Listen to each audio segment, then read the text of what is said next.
Ταμπάκη, γεια σας. Είστε παλιόγνωστος, σας σέβομαι.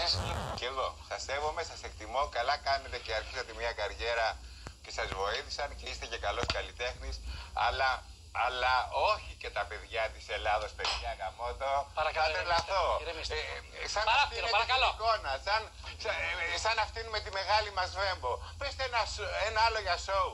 Κάντε σοου. Μα παιδιά της Ελλάδος, παιδιά. Εσείς κάνατε την εκπομπή σοου.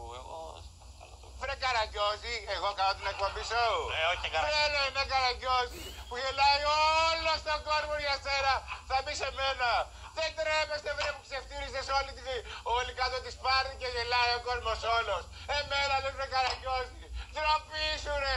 Ποιος είσαι εσύ ρε Καραγκιόζη. Πώς τόλμησες και τα βάλες με μένα. Δεν είμαι τίποτε άλλο. Παρακαλώ. Παρακαλώ. Σας παρακαλώ πάρα πολύ. Σας παρακαλώ πάρα πολύ. Θα μιλάτε καλύτερα. Θα μιλάτε καλύτερα. Θα μιλάτε καλύτερα κυρία μου. Θα μιλάτε καλύτερα. Θα μιλήσω ο Καραγκιόζης για μένα. Σας παρακαλώ πάρα πολύ. Με σεβασμό. Με σεβασμό. Σεβασμό σε αυτό το πράγμα. Σας παρακαλώ, μην μιλάτε εσείς και εσύ να κάνεις τη δουλειά σου και παραπέρα. Γιώργο. Με πρόσβαλε, εγώ δεν είχα κακές αυτές, αλλά έχεις γλώσσα. Μα δεν είπε τίποτα ο άνθρωπος. Αλλά το καλάμι σπάει και παίρνει κάπου κάποια φορά.